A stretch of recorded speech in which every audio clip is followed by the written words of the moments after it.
E interesantemente, dentro del estudio salió que el 90% de los pastores encuestados estaban en depresión y no lo habían hablado con nadie y no habían buscado ayuda.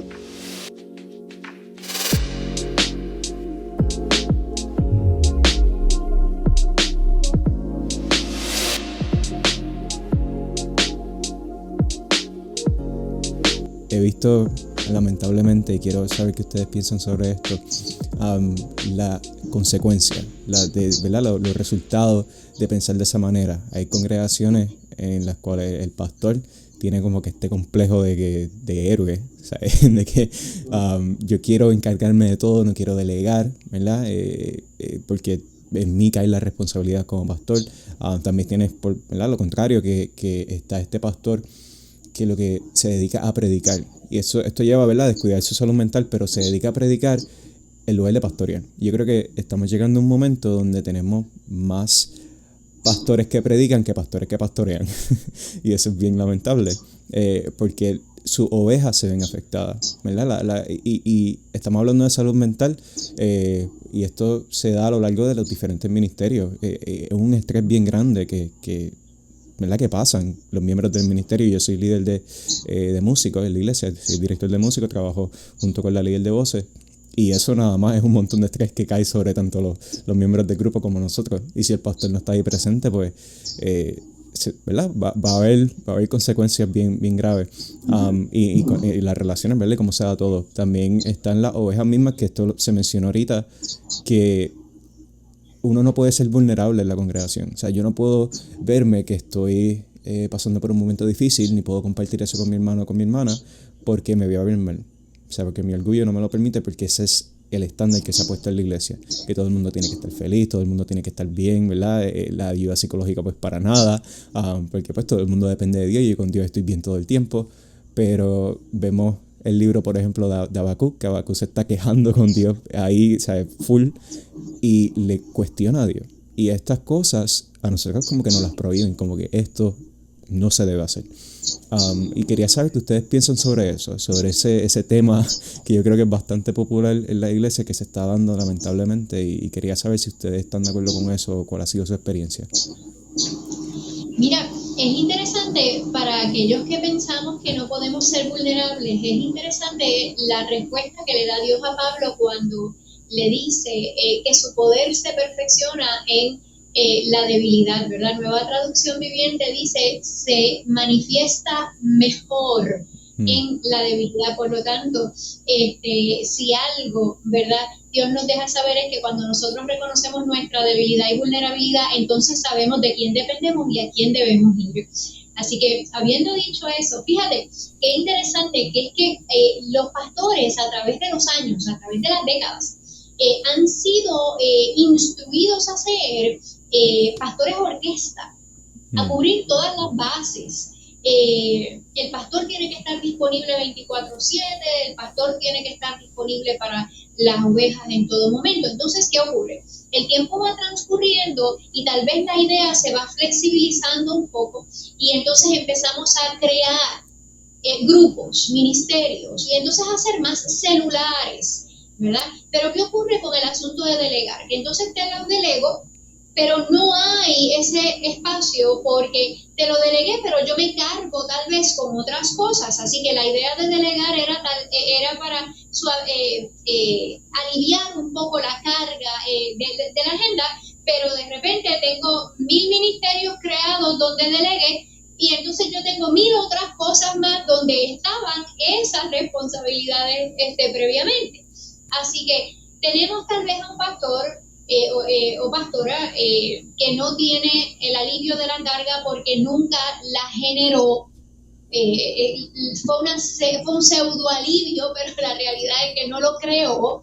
Y entonces tienen ministerios que corren solos porque se les delegó. Y tenemos la mentalidad de que si corremos solos, con el mínimo de supervisión, sin el micromanagement, pues entonces estamos produciendo y estamos haciéndolo bien. Y tampoco, porque somos un solo cuerpo y necesitamos estar integrados. Así que tienes pastores hoy que pues yo me encargo del mensaje, pero necesitas conectar. en el funcionamiento de la iglesia, ¿verdad? O comunidad de fe en todas sus áreas. Tienes el pastor que está en todas las áreas y entonces delega a lo otro y entonces sus ovejas no escuchan, ¿verdad? El mensaje a través de su líder. Así que es un elemento que desde mi óptica es desbalanceado. Es desbalanceado porque se nos pierde de perspectiva, ¿verdad? Que necesitamos crear una integración y una convergencia de toda la extensión del rol. Yeah. Y cuando nosotros entendemos el rol en todas sus partes, entonces eso se concretiza y entonces llevado a la acción empiezas a ver cada parte y a montar el rompecabezas de una manera mucho más óptima. Una de las cosas que vemos como resultado de esto es que tenemos hoy en día, y los estudios están a la disponibilidad de todos. De hecho, voy a compartir con ustedes, ¿verdad?, un estudio que se los voy a hacer llegar para que lo puedan poner, ¿verdad?, sobre un estudio que se hizo longitudinal. Les soy bien honesto, no he visto ninguno otro como ese que se haya vuelto a hacer hasta ahora que yo esté en conocimiento. Este lo hizo en conjunto con el Instituto Schaeffer. El Instituto Schaeffer lo hizo Focus on the Family, lo hizo Barna Group y estuvo también el Instituto Fuller de California. Fue un estudio longitudinal donde se cogió una muy buena muestra, 1.500 pastores, si recuerdo bien, 1.500, 1.800 pastores, y se hizo un estudio longitudinal en cuestiones de todos estos aspectos pastorales, de su vida, su estado de ánimo y otros aspectos más delicados. E interesantemente, dentro del estudio salió que el 90% de los pastores encuestados estaban en depresión y no lo habían hablado con nadie y no habían buscado ayuda. Por el concepto de que tú eres, ¿verdad?, estas palabras triunfalistas dentro de, como nosotros le llamamos, un evangelio tipo Alicia en el País de las Maravillas, donde tú no te puedes cargar, donde tú no puedes decir que no, donde tú te tienes que gastar para Dios. No sé por qué de dónde sale eso, porque ni siquiera es bíblico, no tiene un fundamento bíblico. Y lo que sí esto lleva a pastores que están deprimidos, pastores que en el mismo estudio salió que alrededor de 1.500 pastores dejan el pastorado al mes en Estados Unidos, que alrededor de en los primeros 5 años después de haber salido del instituto o del seminario, van a abandonar el pastorado porque no es lo mismo lo que le enseñan en el instituto a verlo en la práctica.